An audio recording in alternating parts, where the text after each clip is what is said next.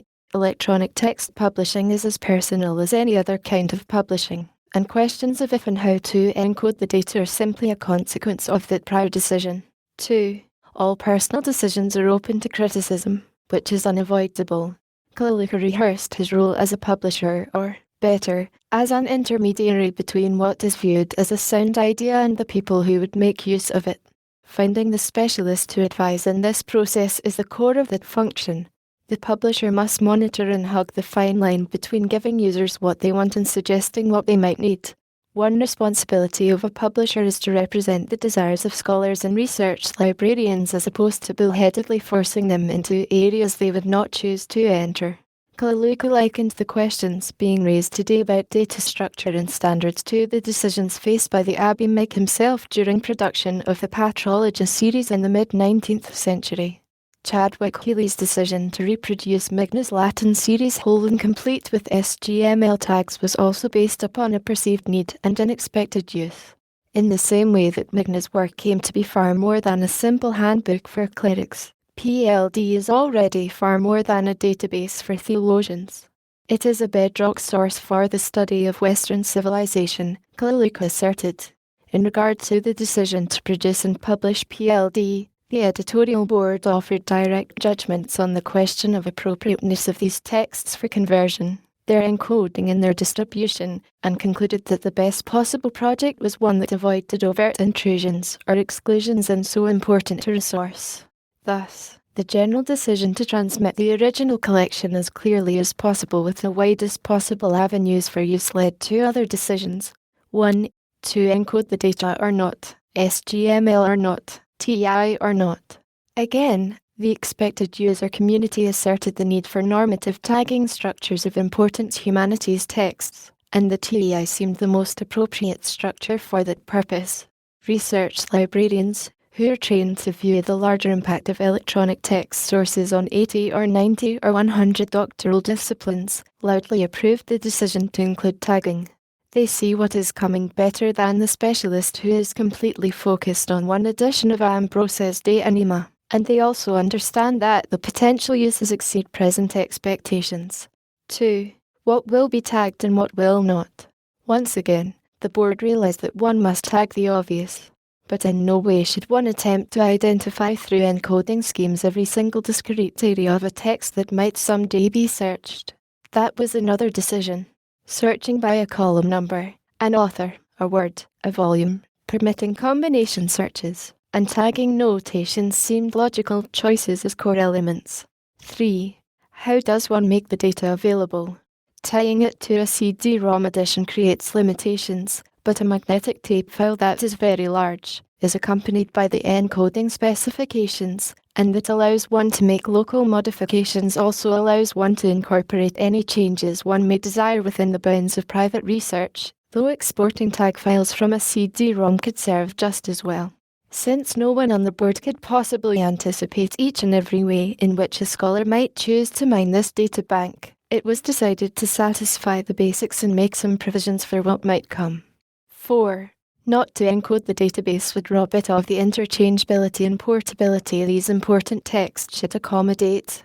For Kalaluka, the extensive options presented by full text searching require care in text selection and strongly support encoding of data to facilitate the widest possible search strategies.